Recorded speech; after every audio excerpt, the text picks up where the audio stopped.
News Jagtial వేదికగా BRS party భారీ బహిరంగ సభకు సిద్ధమైంది. నేడు ప్రజా ఆశీర్వాద సభ పేరుతో నిర్వహించనుంది.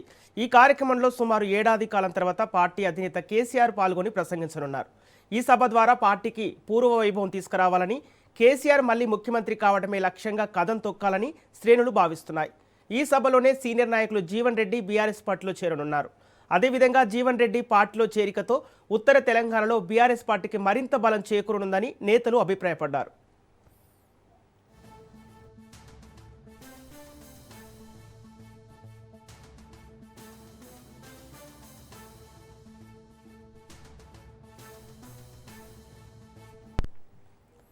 దాదాపు ఏడాది తర్వాత ఆయన ఒక ప్రజాసభలో మాట్లాడనుండడం రాజకీయంగా ప్రాధాన్యత సంతరించుకుంది.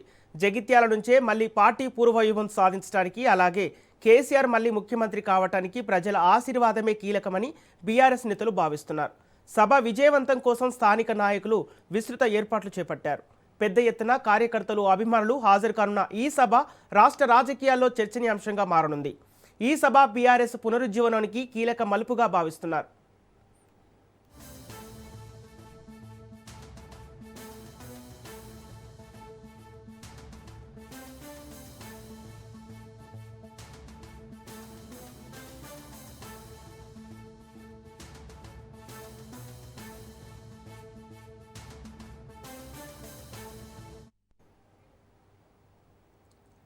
ముఖ్యంగా కాంగ్రెస్ ప్రభుత్వం రేవంత్ రెడ్డి లక్ష్యంగా ఈ సభలో ఆయన ఎలాంటి విమర్శలు చేస్తారనేది ఇప్పుడు తెలంగాణ రాజకీయాల్లో అత్యంత ఆసక్తికరంగా మారింది.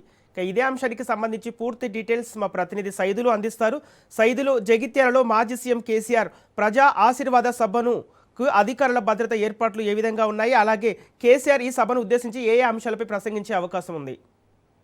సంపత్, చాలా ఆసక్తి. ఎందుకంటే కేసీఆర్ ఏం మాట్లాడబోతున్నారు ఈ రోజు అనేది కూడా రాష్ట్ర వ్యాప్తంగా ప్రజలు ఎంతో ఉత్కంఠతో ఎదురు చూస్తున్నారు. చాలా మంది టీవీలకు అతుక్కొని సభను వీక్షించే అవకాశం అయితే కనిపిస్తుంది. ఎందుకంటే చాలా రోజుల తర్వాత కేసీఆర్ బహిరంగ సభలో పాల్గొనడంతో బహిరంగ సభలో రాష్ట్ర ప్రజలను ఉద్దేశించి కేసీఆర్ ఏం మాట్లాడతారనేది కూడా సర్వత్రా ఆసక్తి. అయితే ఈ రోజు జగిత్యాల్లో నిర్వహించబోయేటువంటి బహిరంగ సభలో మాజీ మంత్రి జీవన్ రెడ్డి బీఆర్ఎస్ పార్టీలో కేసీఆర్ సమక్షంలో జాయిన్ అవుతున్నారు. ఆయనతో పాటుగా జీవన్ రెడ్డి అనుచరులు అందరూ కూడా బీఆర్ఎస్ పార్టీలో కేసీఆర్ సమక్షంలో గులాబీ గూటికి రానున్నారు.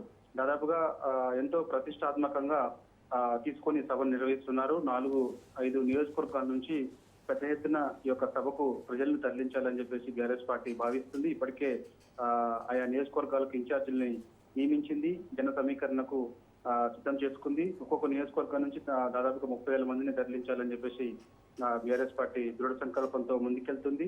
సో సభ సక్సెస్ చేయాలని చెప్పేసి కూడా ఎంతో అక్కడ కరీంనగర్ బీఆర్ఎస్ పార్టీ కేడర్ అంతా కూడా ఎంతో నిశ్చయంతో ఉంటుంది. అయితే ఉత్తర తెలంగాణలో బీఆర్ఎస్ పార్టీకి ఒక సెంటిమెంట్. సో ఈ రోజు కేసీఆర్ మాజీ మంత్రి జీవన్ రెడ్డిని పార్టీలో జాయిన్ చేయించుకున్న తర్వాత ఆయన రాష్ట్ర ప్రజలను ఉద్దేశించి, బీఆర్ఎస్ పార్టీ శ్రేణులను ఉద్దేశించి ఆయన కీలకమైనటువంటి ప్రసంగం కూడా ఉండబోతుంది. దాదాపుగా 40 నిమిషాల పాటు కేసీఆర్ సభా వేదిక నుంచి బీఆర్ఎస్ పార్టీ శ్రేణులను ఉద్దేశించి ఆయన మాట్లాడబోతున్నారు. అనేక అంశాలు కాంగ్రెస్ పార్టీ అధికారంలోకి వచ్చిన తర్వాత ఈ యొక్క 2 ఏళ్లకు పైగా అవుతున్న నేపథ్యంలో కాంగ్రెస్ పార్టీ ఇచ్చినటువంటి హామీలపైన ప్రత్యేక ఫోకస్ చేసి ఆయన మాట్లాడబోతున్నారు. దాని తర్వాత ఇప్పుడు వేసవి కాలంలో ముఖ్యంగా తాగునీటికి సంబంధించినటువంటి అంశాలపైన ఆయన మాట్లాడబోతున్నారు. నిరుద్యోగుల అంశానికి సంబంధించి ఆయన మాట్లాడబోతున్నారు. సో ఇలా అన్ని అంశాలు ఆనాడు కాంగ్రెస్ పార్టీ ఎన్నికలకు సంబంధించినటువంటి హామీలు ఏవైతున్నాయో ఆ హామీలు అమలు చేయలేకపోతుందని కూడా బీఆర్ఎస్ పార్టీ మొదటి నుంచి ఆరోపణ చేస్తూ ఉంది.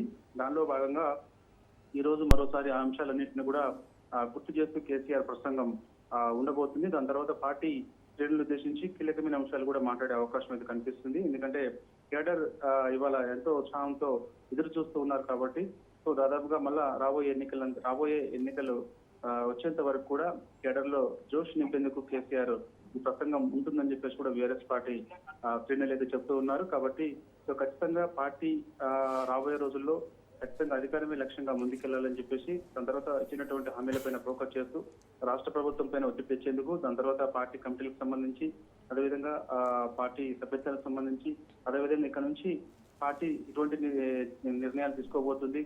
సో అదేవిధంగా కార్యాచరణ కూడా ఏ విధంగా ఉండబోతుంది ఏంటి అనే అంశాలన్నింటినీ కూడా ఇటు బీఆర్ఎస్ పార్టీ శ్రేణులను ఉద్దేశించి కేసీఆర్ మాట్లాడతారని చెప్పేసి కూడా మనకైతే సమాచారం అందుతుంది. ఆయన 4:45 గంటలకి ఎర్రవల్లి వ్యవసాయ క్షేత్రం నుంచి ప్రత్యేక హెలికాప్టర్ లో కరీంనగర్ కలెక్టరేట్ కార్యాలయానికి కేసీఆర్ చేరుకుంటారు. అక్కడి నుంచి జగిత్యాల బీఆర్ఎస్ పార్టీ కార్యాలయానికి కేసీఆర్ వెళ్తారు. అక్కడ సర్వమత ఓకే.